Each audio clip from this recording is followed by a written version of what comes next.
என்ன சொல்றாரு? உதயநிதி ரொம்ப பேசுறாரு. நான் எப்பவுமே சொல்றேன்மா, அவர் நல்லா இருக்கணும், அவர் தான் அதிமுகவுடைய நிரந்தர பொதுச் செயலாளராக இருக்கணும், அப்போதான் நமக்கு சுலபமா இருக்கும். அவர் என்ன சொல்றாரு? உதயநிதி ரொம்ப பேசுறாரு, அவருக்கு என்ன அரசியல் அனுபவம் இருக்கு அப்படின்னு கேட்கிறாரு. உண்மைதான், அவருக்கு இருக்கக்கூடிய அனுபவம் எனக்கு கிடையாது. இந்த அனுபவம்லாம் எனக்கு கிடையாதுமா. இது கார்பெட் இல்லம்மா, ஒரு ஆள் படுத்திருக்கிறாரு. இந்த நீ தானே கேட்ட, இந்த நல்லா இருக்கா?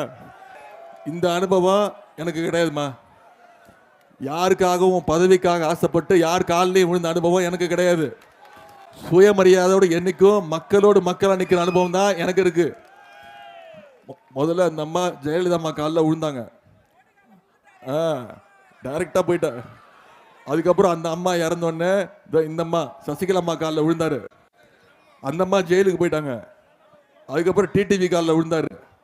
அப்புறம் அவர் காலை வாரி விட்டுட்டு ஓபிஎஸ் காலில் விழுந்தாரு. ஓபிஎஸ் இப்போ நம்ம டீமுக்கு வந்துட்டாரு. இப்போ அவர் காலம் இல்லைன்னொன்னே நேராக டெல்லிக்கு போய் மோடி காலில் விழுந்து கிடக்கிற 1ஆம் நம்பர் மொரட்டு அடிமை திரு எடப்பாடி பழனிசாமி அவர்கள் இங்கே இருக்கிறார். இப்படி முட்டி தேஞ்சு ஊர்ந்து ஊர்ந்து போய் முட்டி தேஞ்சு அந்த மொரட்டு அடிமைக்கு இப்போ அவருக்கு தோல்வி பயத்தில் என்ன பேசுறதுன்னு தெரியல. சுயமரியாதைங்கிற வார்த்தைக்கு ஸ்பெல்லிங் கூட தெரியாதவர் தான் திரு எடப்பாடி பழனிசாமி அவர்கள். இன்னைக்கு என்ன பார்த்து விமர்சனம் பண்றாரு. நம்மளாம் டேபிள பார்த்தா என்ன பண்ணுவோம்? உட்காந்து எழுதுவோம், புக் வைப்போம், உட்காந்து சாப்பிடுவோம், தட்டு வச்சு சாப்பிடுவோம்.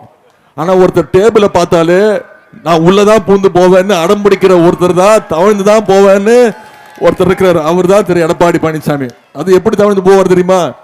எதிர்க்க இருக்கவங்க பயந்து ஓடுற அளவுக்கு தவழ்ந்து போவார். டேபிள பார்த்தா விட மாட்டார். அந்த எடப்பாடி பழனிசாமி அவர்களுக்கு இந்த முறை இந்த தேர்தலில் ஒரு சரியான பாடத்தை கற்றுக் கொடுக்கணும்.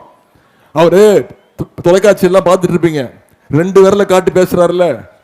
நீங்க நினைச்சிட்டு இருக்கீங்களா அவங்க சின்னத்தை பிரச்சாரம் பண்றாருன்னு? கிடையாது. அடுத்த முறை பாருங்க, ஏற்கனவே நான் 10 முறை தோத்துட்டேன், இந்த முறை நான் 11வது முறை தோக்க போறேங்கிறது தான் அவரு சிம்பாலிக்கா சொல்லிட்டு இருக்கிறாரு. இந்த முறை 10 தோல்வி பழனிசாமிய இந்த முறை மொத்த தோல்வி பழனிசாமியாக்கி வீட்டுக்கு அனுப்ப வேண்டிய தேர்தல் வர்ற சட்டமன்ற தேர்தல் செஞ்சு காட்டுவோமா? தமிழ்நாட்டு இன்னொன்னு சொல்றாரு, தமிழ்நாட்டை மக்களை காப்போம், தமிழ்நாட்டை மீட்போம் அப்படிங்கிறாரு. முதல்ல அவரை காப்பாற்றணும்.